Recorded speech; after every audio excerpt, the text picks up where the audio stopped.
Hey y'all, Big Tim here. Thanks for tuning in for another episode of Old School and Bass with Big Tim. The other day, one of my coworkers came to me and was asking me about a college tournament that they were going to fish up on the upper Mississippi. And I'd never been up there, so I gave him a couple ideas. But the more we talked about it, the more I realized, you know what, this would be a good episode to talk about how to study for a tournament for locations that you've never been to. So here we go. So the first thing I told him was, you want to look at past tournament results. You want to look at, what baits people were throwing, what areas they were fishing in, and that'll give you a good idea what to consider packing to take with you. Now, that being said, when we talk about what baits to throw, when you're researching your tournament, try to research for about the same time frame that you're going to be there. That would help, because obviously you're probably not going to throw the same bait in March that you probably would in July or August. So try to research the same time frames. It can be beneficial, I should say, to look at the whole year time frame if you can, because you kind of get an idea of how the fish are transitioning and moving around, migrating. But for the most part, you really need to study the same time frame that you're going to be there. So there's a lot of great places that you can look. And in the old days, we had to look at magazines. And, we got it made now with the advent of the internet. And, this stuff is all at your fingertips and readily available. So you want to look at BASS. BASS has, the Elite Series. They have the Opens. And it used to be that they had the Bassmaster Weekend Series. But those are good places to consider looking for past tournament results. Also, FLW, which also has FLW in the Costa Series, and BFL. Now, for the Elite Series, I'll just say the upper echelons. The Bassmaster Opens, the Elite Series, the Costa Series, and FLW. They generally put out a top 10 baits that were used to win that particular tournament. That's a great place to start searching. They won't tell you generally what area of the lake they were fishing, but most of the time they'll just show you pictures of the baits and give you a good idea. Now, one thing to consider about that, all these guys are sponsored. So, just because this guy was using a Senko, and this guy was using a Yum Dinger, well, that's still a stick worm. Basically, I throw them all in a Senko class. But that's one thing you need to consider. You don't have to worry so much about the brand.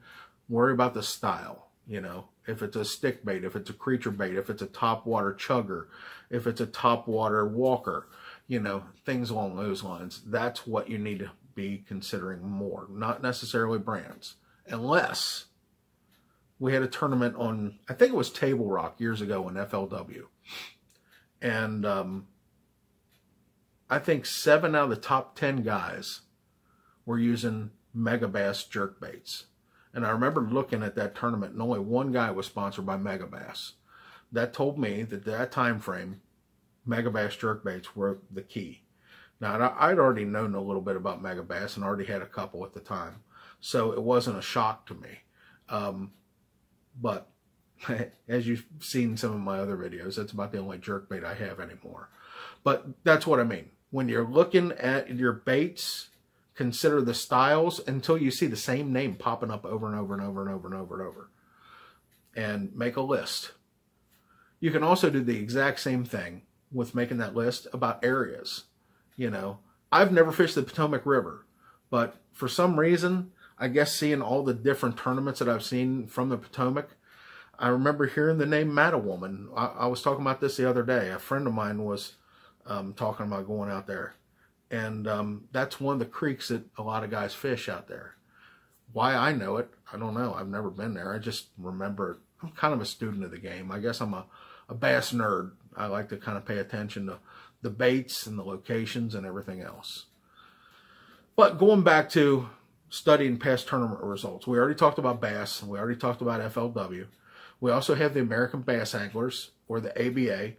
They're kind of like a BFL, they have a pretty good website where you can search and look for whatever you want to look for as far as overall weights. A lot of times they interview the winners of the tournaments, generally the second place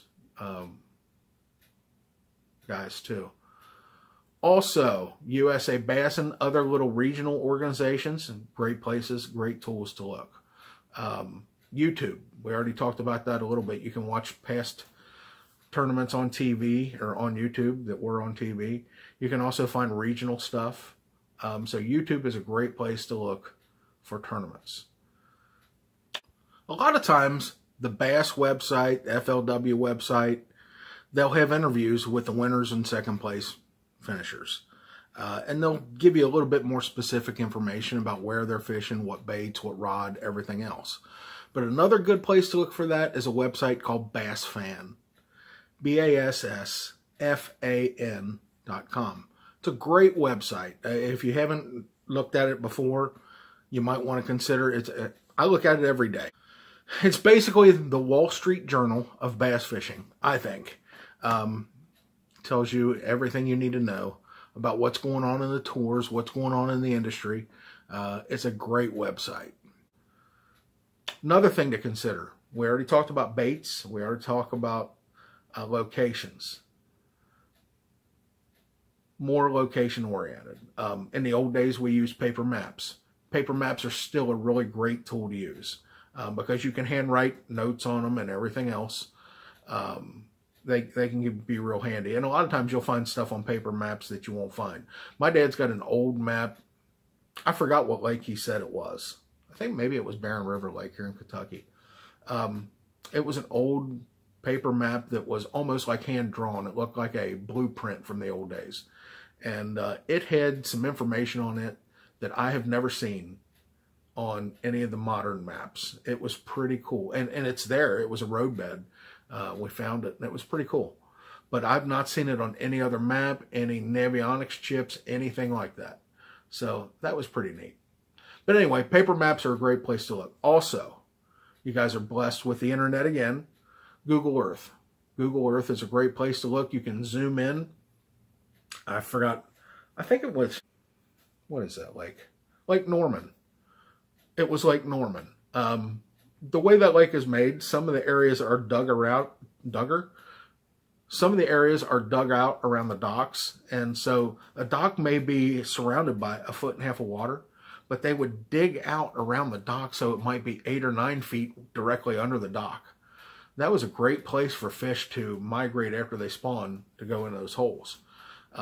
No other satellite imagery would show that. But Google Earth, you could zoom in a little bit more.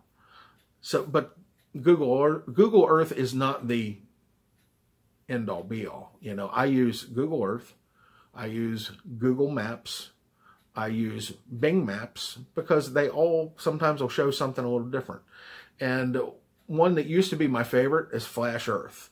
Flash Earth, what you could select the time frame that you wanted to look at things. That was nice. And I think they've changed that now.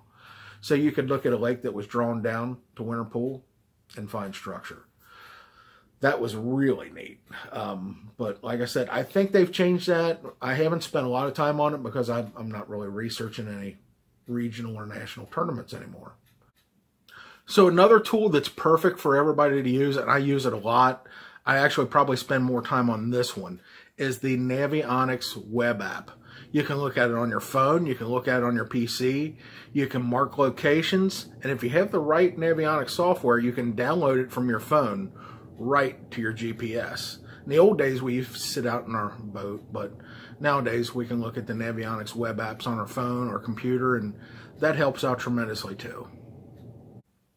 Okay, so we've talked about baits, we've talked about maps. Another great tool is on the water experience.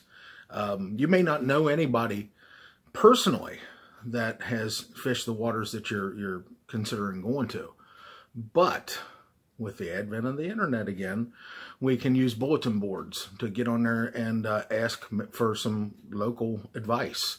Now be careful when you ask for local advice. You know, you don't necessarily want to get caught up in locations, specifics, and waypoints and stuff like that.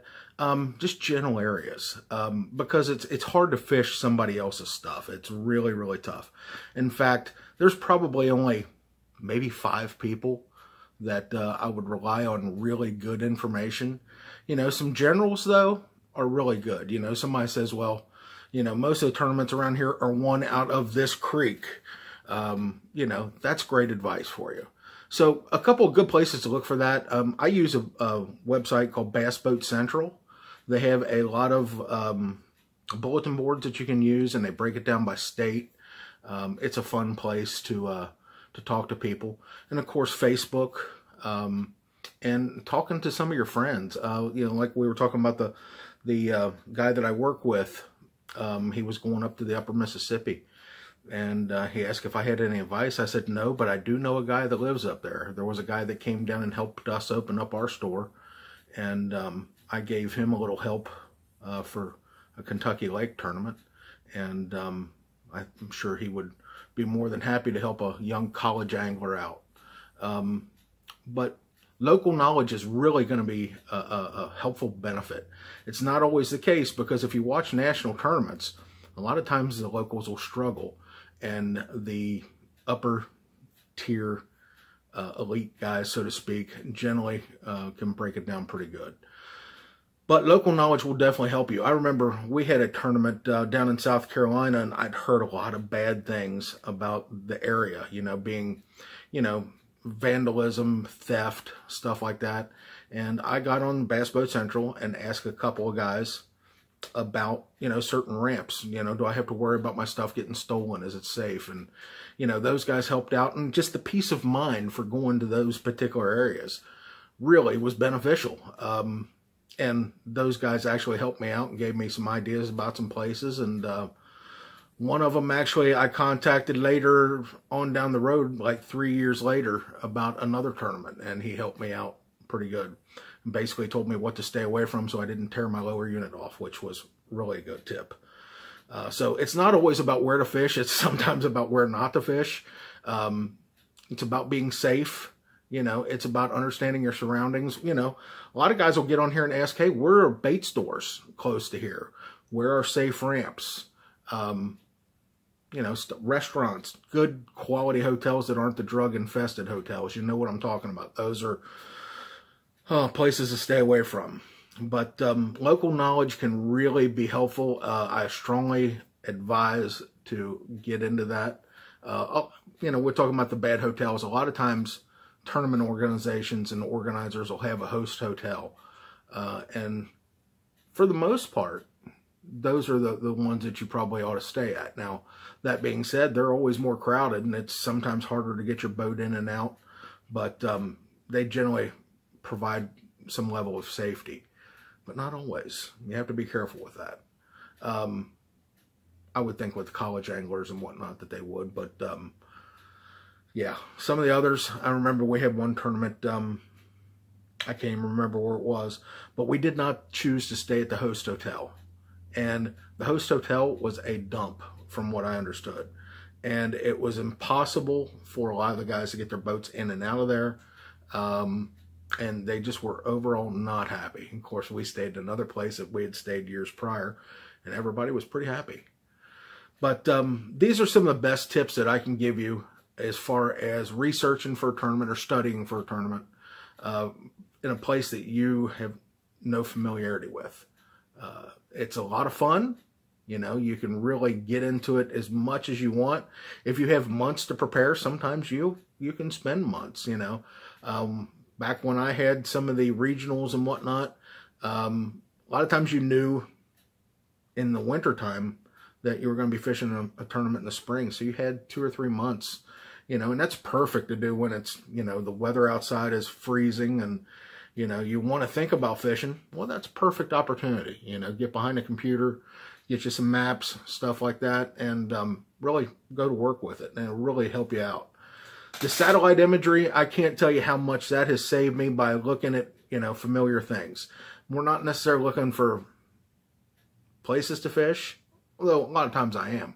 But just saying, looking at familiarity. I know that if I go to this power plant or whatever, I want to turn left, things like that. So use it for all different kinds of purposes, not just finding locations, not just finding baits.